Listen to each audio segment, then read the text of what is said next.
제대로 대신해서 발표하도록 하겠습니다. 일단 저는 대전 동산여자고등학교에서 중국어 1 과목으로 중국어로 가족의 나이 말하기 라는 수업 주제로 연구 수업을 진행했었고요. 대상은 고등학교 2학년 대상으로 다문화학생 1명을 포함한 여러 학생들을 대상으로 수업을 진행했습니다.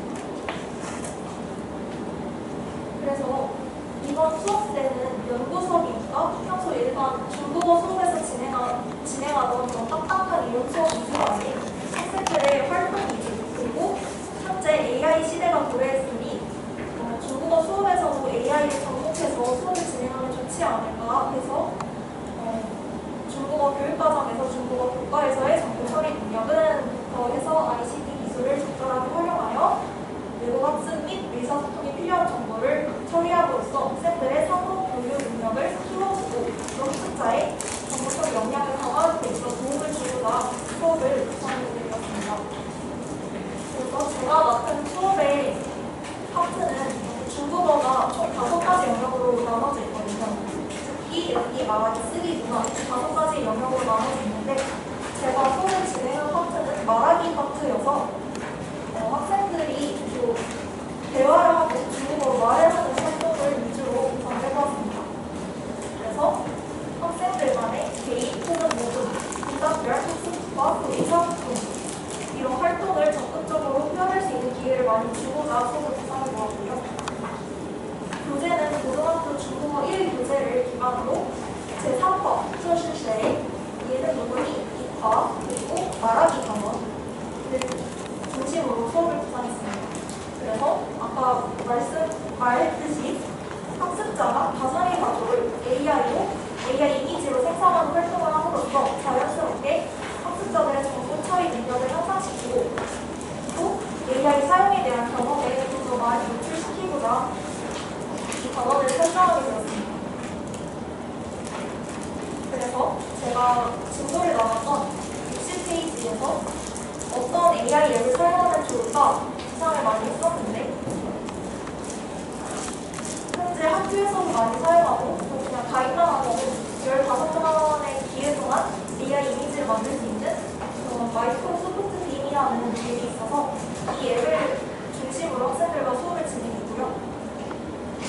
수업을 진행하기 전에 있어서 학습 지도를 위한 학생의 실태 분석이라 해서 미리 사전 조사를 했던 게 있는데 일단 좀 중심적으로 봐야 할 부분이라 보면 학습자들이 말하기 영역에 가장 큰 관심을 가지고 있었고 또 수업의 주요 활동 내용이 된 AI 이미지 생성에 대한 경험은 학생들의 대다수가 들어본 적은 있으나 사용 경험은 없다는 결과를 도출할 수 있게 되었습니다.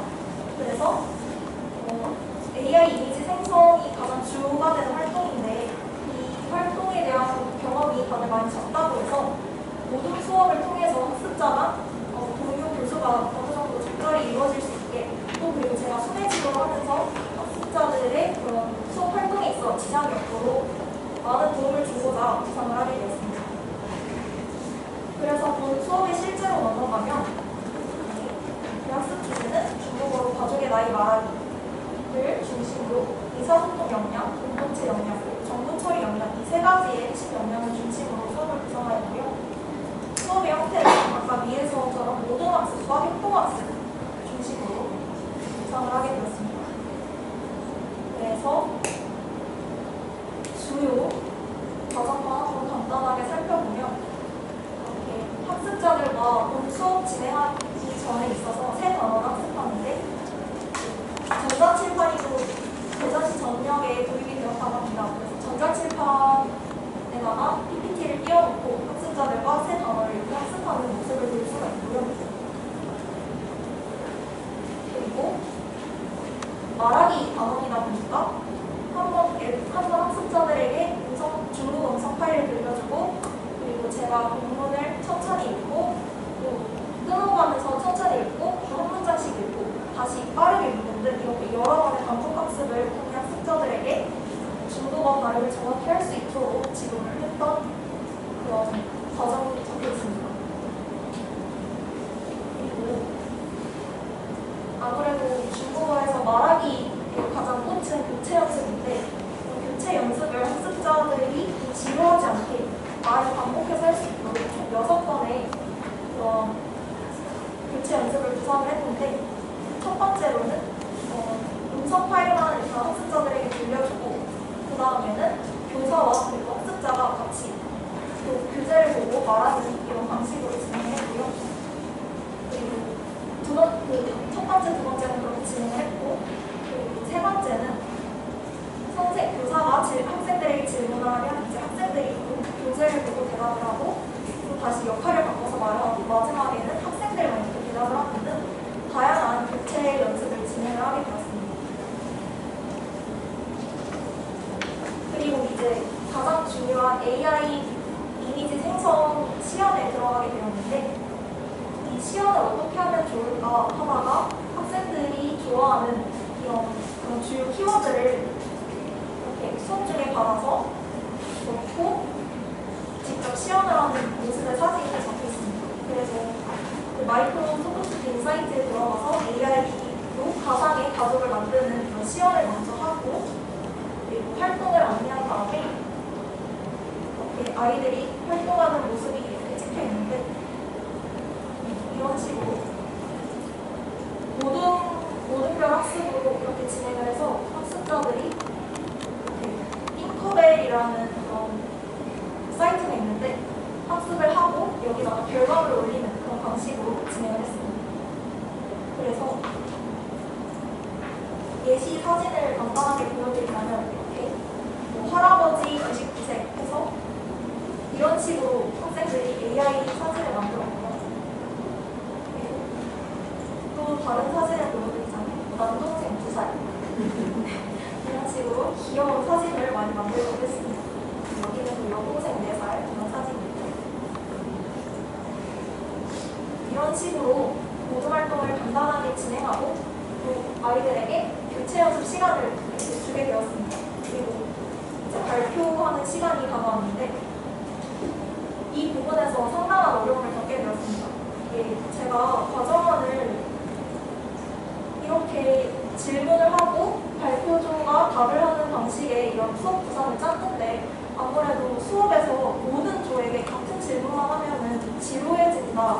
이게 수업을 하면서도 제가 느껴지더라고요. 그래서 과정안에 이렇게 적어놓긴 했지만 수업 단위에는 좀 바꿔가며 좀 자연스럽고 부드럽게 수업을 진행할 수 있도록 아이들에게 많은 좀 변형해서 질문을 유도했던 것 같습니다. 대답을 유도했던 것 같습니다. 그리고 이제 마지막으로 요약 정리 단계에서는 아까 제가 보여드렸던 이 띵커벨 화면을 보고 한 번씩, 한두 개씩 이렇게 질문하고 대답하는 방식으로 요약 정리를 하면서 수업을 마쳤고요. 그리고 형성평가는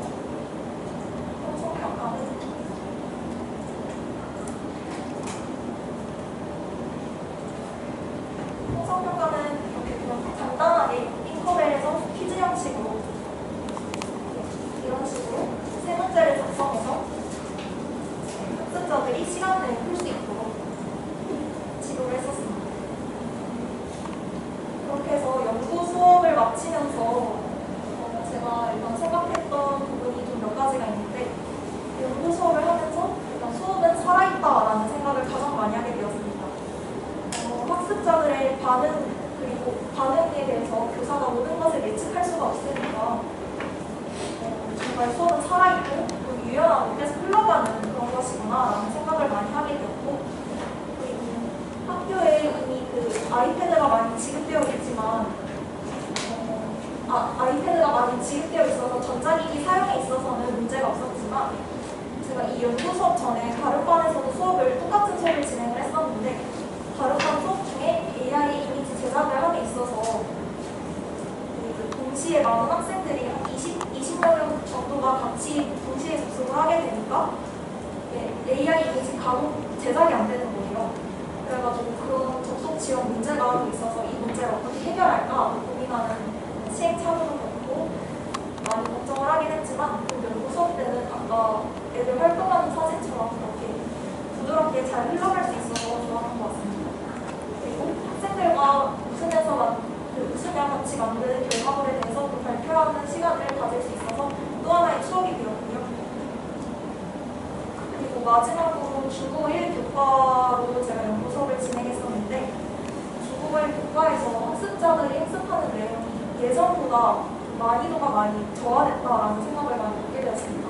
이건 중국어 교과뿐만 아니라 동료 교생이 국어랑 미술 교과 선생님들이었는데 그 교과에서도 가르치는 그런 내용들이 많이 축약이 되거나 좀 난이도가 많이 저하됐다 이런 공통적인 의견이 많이 나오기도 했습니다. 생략이 되거나 가르치지 않는 방향이 변화가 되는 것도 똑같은 내용입니다. 네. 그렇게 해서 이렇게 선생님들과 피드백을 마쳤고요. 마지막으로 여기 이해를 보면은 다른 선생님의 등판이 이렇게 잠깐 찍혀 있는데 제가 연구 수업을 할 때 국어과 미술과는 두세 명의 선생님이 오셨는데 제가 연구 수업을 할 때 어떤 자신감이었는지 모르겠지만 선생님이 많이 오셨으면 좋겠다 이런 얘기를 해서 제 연구 수업 때만 8분의 선생님이 오셔가지고 많은 긴장이 있었습니다. 그리고 학생들이 연구 수업도 공개 수업도 하면서 많은 연습이 다들 프로니까 대답도 크게 잘해주고 그래서 즐거운 연구 수업을 하면서 중산연구에서의 실습을 마무리할 수 있게 되었던 것 같습니다. 네. 이상으로 발표를 마치겠습니다.